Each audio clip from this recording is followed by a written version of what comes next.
যে ৫টি কাজ করলে আল্লাহ নিজেই আপনাকে সাহায্য করবেন। দুনিয়ার এই জটিল সময়ে আমরা সবাই চাই আল্লাহর সাহায্য। চাই যেন কঠিন সময়গুলোতে আল্লাহ আমাদের পাশে থাকেন। কিন্তু প্রশ্ন হলো, আমরা কি এমন কিছু করেছি যাতে আল্লাহর সাহায্য আমাদের উপর নেমে আসে? আজকের ভিডিওতে আমরা জানবো এমন ৫টি যেগুলো করলে আল্লাহর পক্ষ থেকে সরাসরি সাহায্য পাওয়া যায়। প্রতিটি পয়েন্টের পেছনে থাকবে কোরআন ও হাদিসের শক্তিশালী প্রমাণ। জীবনে যখন দুঃখের সময় আসে তখন অনেকেই ভেঙে পড়ে। কিন্তু যারা আল্লাহর উপর ভরসা রেখে সবর তাদের জন্য আল্লাহর রয়েছে বিশেষ সাহায্য। আল্লাহ তাআলা বলেন, নিশ্চয়ই আল্লাহ সবরকারীদের সাথে আছে। সবর মানে কষ্ট সহ্য করা, বরং পরিস্থিতি যাই হোক না কেন আল্লাহর দিকে মনোযোগী থাকা, নাফরমানি না করা আর আশা না হারানো। এমন সময় আল্লাহ তাআলা এমনভাবে সাহায্য পাঠান যেটা কল্পনা করা যায় না। তাই আপনারা কখনো যত বড় কষ্টই আসুক ধৈর্য হারাবেন না। আজকে আমরা অনেকেই নামাজকে শুধু ফরজ ইবাদত মনে করি, কিন্তু এটা আসলে আল্লাহর সাহায্য পাওয়ার এক বিরাট মাধ্যম। আল্লাহ তাআলা বলেন, তোমরা সাহায্য চাও সবর ও সালাতের মাধ্যমে। নামাজ হচ্ছে সরাসরি আল্লাহর সাথে সংযোগ। তুমি যখন সেজদায় পড়ে যাও তখন তুমি সবচেয়ে কাছাকাছি চলে যাও তোমার রবের। আর যারা এই সময় দোয়া করে তাদের জন্য দরজা খুলে দেওয়া হয়। তাই দুনিয়ার যে কোনো বিপদে পড়ো তুমি যদি ৫ ওয়াক্ত নামাজ ঠিক দেখবে তোমার জীবন ধীরে ধীরে বদলাতে শুরু করেছে।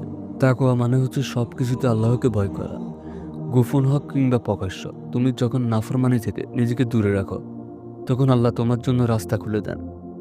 আল্লাহ বলেন, যে আল্লাহকে ভয় আল্লাহ তার জন্য উপায় বের করে দেন। তুমি চাকরি পাচ্ছ না, বিয়ে হচ্ছে না, পারিবারিক সমস্যা, সব কিছুতে তাকওয়া ধরে রাখো। কারণ আল্লাহ তার বান্দার জন্য এমন উৎসাহ থেকে সাহায্য পাঠান যা সে কখনো কল্পনাও করতে পারে না। মানুষ চেষ্টা করবে কিন্তু ফলাফল দেয় একমাত্র আল্লাহ। তুমি যখন চেষ্টা করে আল্লাহর উপর ভরসা রাখো তখন আল্লাহ তাআলা বলেন, যে আল্লাহর উপর ভরসা রাখে তার জন্য আল্লাহ তাআলাই যথেষ্ট। তাওয়াক্কুল মানে হলো চেষ্টা করা, দোয়া করো, তারপর ফলাফলের চিন্তা আল্লাহর উপর ছেড়ে দাও। তখন তুমি সত্যিকারের অর্থে আল্লাহর সাহায্য অনুভব করতে পারবে। যখন তুমি তোমার সাধ্য অনুযায়ী চেষ্টা করবে এবং সম্পূর্ণ ভরসা আল্লাহর উপর রাখবে। শেষ পয়েন্টটি অনেকেই হালকাভাবে নেবেন, অথচ এই পয়েন্টটি অনেক শক্তিশালী। আল্লাহর জিকির মানে শুধু মুখে সুবহানাল্লাহ বলা না, বরং তার কথা স্মরণ করে জীবন চালানো। আল্লাহ তাআলা বলেন, তোমরা আমায় স্মরণ করো, আমিও তোমাদের স্মরণ করব। গাড়িতে বসে, হাঁটতে হাঁটতে, এমনকি কাজ করতে করতে তুমি জিকির করতে পারো, আস্তাগফিরুল্লাহ, সুবহানাল্লাহ, লা ইলাহা ইল্লাল্লাহ।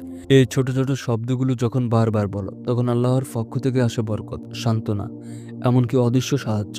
বায়ু বন্ধুরা, আমরা সবাই চাই আল্লাহর সাহায্য, কিন্তু সেটা তখনই আসবে যখন আমরা চেষ্টা করব।